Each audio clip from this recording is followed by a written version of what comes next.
Could you hand your NIH grant off to ChatGPT and have it write an R01 for you? That is what we are talking about today. If you're new around here, my name is Sarah Dobson. I'm a research grant consultant, and my team and I help early career researchers get their grants funded.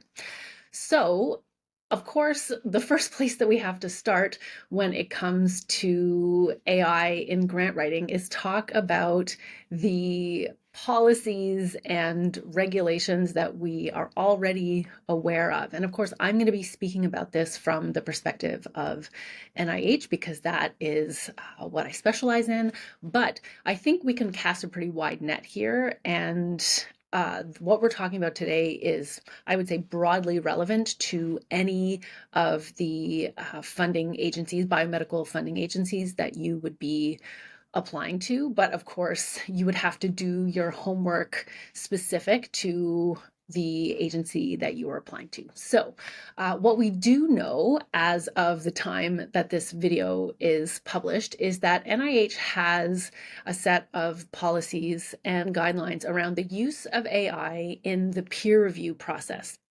And so, just to be clear about it, it is prohibited to use AI tools, large language models, to support the peer review process. For example, in generating peer review critiques, that is not permitted, and that is to protect the integrity of the peer review process and to protect the privacy and confidentiality of the applicants. Because, of course, with any research project grants, you are dealing with highly sensitive information, right? And so to protect that information, there is this prohibition on the peer review side.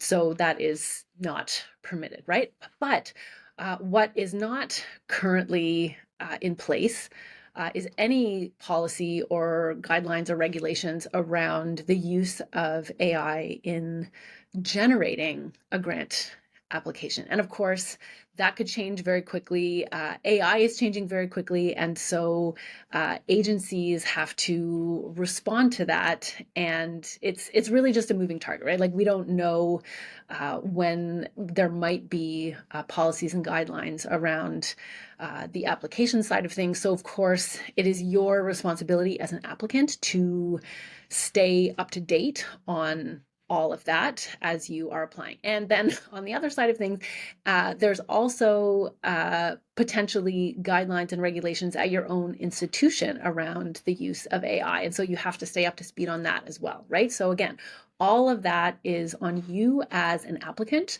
to ensure that you have done your homework and that you have everything squared away in terms of policies and guidelines around the use of AI. So with that caveat out of the way, let's talk a little bit about how AI can and can't be used in the production of a grant application. And so if you've watched the first video in this series, and I really encourage you to do so, I shared my opinion on AI tools, again, as they currently are, but also I think as we cast our eyes forward into the future and just what we need to retain as scientists in the process, right? And so in that previous video, I talked about the importance of holding tight to your ideas and the work that only you can do as a scientist within the broader context of recognizing grant writing as part of the research process, right? It's not just some hoop that you have to jump through in order to be able to do the research. It is very much part of that early phase of research where you are sharpening your thinking and designing and iterating. And that is a crucial part of the process. And so you don't want to outsource that to ChatGPT or any one of the other AI models that's out there, right? You want to be able to retain that so that you are proposing original ideas and retaining your original thinking and your own synthesis of the conversations that are happening in the literature, right? That's I mean, that's my core philosophy, and you can agree with me or not. But that's where I stand on it, is that it's really, really important that you retain that piece of the writing process, because it's not just output, it's not just outputting text, right? And I think that's where tools like ChatGPT and other AI models can be really useful. It's just the sort of execution phase of outputting text, but that comes after all of the thinking and designing, and so that piece really does need to be retained. And so, with that sort of core philosophy in mind, how might we use tools like ChatGPT or Claude or other AI tools in the grant writing process? And so one of them is to help you create a structure and cadence and timeline around your actual grant writing. So I think tools like this can be really useful in creating a bit of structure and accountability. And of course, you can provide the parameters for that, right? You can say, I have X numbers of hours per week to work on this grant, and I have blocks of time set aside on these days to do this writing. Prepare me a schedule that gives me something specific to do in each one of those time blocks so that I can complete this grant by such and such a date, right? Like that would be a really great use of a tool like that to help you generate a schedule to keep you on track and to provide a bit of structure around the writing process. What I don't think is a particularly good use of AI is in the solving of the blank page problem. And again, I talked about this in the last video, and this is a really common use of AI in a lot of industries, is to help you get over that, that blinking cursor on the first page where you're like, I don't even know where to start. And that is, in my view, not a great use of AI in the context of grant writing for research, because of the sensitivity of the data and the requirement for originality. So in my view, AI tools are much more useful in the refinement phase, and I'll talk a little bit about that in a second. But in terms of solving the blank page problem, I think there are better ways to do that. And quite frankly, NIH, in terms of how they present to you what is required in any grant application, is already giving you a structure, right? You don't need to use AI to provide that structure for you, because it's already baked into the requirements of the grant application, right? You know you need to write a section on significance, you know you need to write a section on innovation, you know you need to write an approach section, and so you've already got the broad strokes of that outline there for you. And there are lots of other tools and templates you can use to help you flesh out in a slightly more detailed way how you're going to structure within each of those main categories in your application, right? So I think that solving the blank page problem can be done in other ways that help you retain that originality of thought, right? And again, it's useful to solve a blank page problem if it's something that is not as high stakes or as sensitive. So even something like your facilities documents, you could potentially use an AI tool to generate some text for the facilities documents based on based on other documents that are in existence, or things that are on your university's website, for example. So that would be something that where the information is not quite as sensitive, and so you might be able to use that to help you structure one of those supplementary documents, for example. But I want to caution you here as well, because again, one of my core philosophies around grant writing is that you want to make sure that you're tailoring all of those supplementary documents to the approach that you have laid out in your core documents, right? So you don't want to be putting anything in those supplementary documents that is unnecessary. And so in order for those facilities documents to be tailored, you're going to have to give some information about what is included in your approach and what you might need to describe in the facilities documents. And so that's where it gets a little bit blurry. That's where the sort of the gray area comes in. And so again, I just caution you to be really careful about how you're using these tools in an ethical way. And again, I'll refer to the previous video where we talked about some of those considerations. But again, you want to be really, really careful about what you are feeding into these AI tools to ensure that you are not sacrificing your original work to the broader sphere and to these large tools that where that information no longer belongs to you exclusively, right? So again, your institution may have guidelines around this, around proprietary information, around sensitive information, and so it's always important to be really careful about how that is used.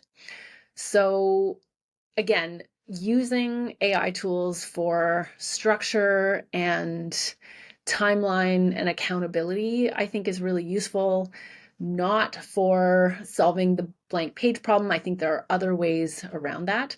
So now let's talk about a potential use for those tools in the later stages of grant writing in the refinement process. And I think this is where it's really important to understand the inputs into these AI tools and what you need to do to kind of train yourself to be able to use them well. So I mean, I can tell you that I've done some experimenting and I am still learning. So I am by no means an expert on this, but what I have come to understand is that I need to train the tool and I need to train myself in order to be able to use these tools effectively. And so I need to provide inputs so that this chatbot can understand what I want from it. And I need to train myself to write good prompts to be able to get the outputs that I want. So there's training the tool and there's training myself. And I think if you're willing to put in the time to do that, that these types of tools can be useful, again, in that refinement phase. But I would say that it's only really useful if you are looking at things incrementally and iteratively. So providing a prompt that says, write me an R01 is not going to give you anything particularly useful. But for example, if you take a paragraph about the impact and future directions of your work that you've already drafted, and you say, write this, I'm not even going to give a very clear prompt, but you would want to give a very clear prompt that says you are a grant writing expert.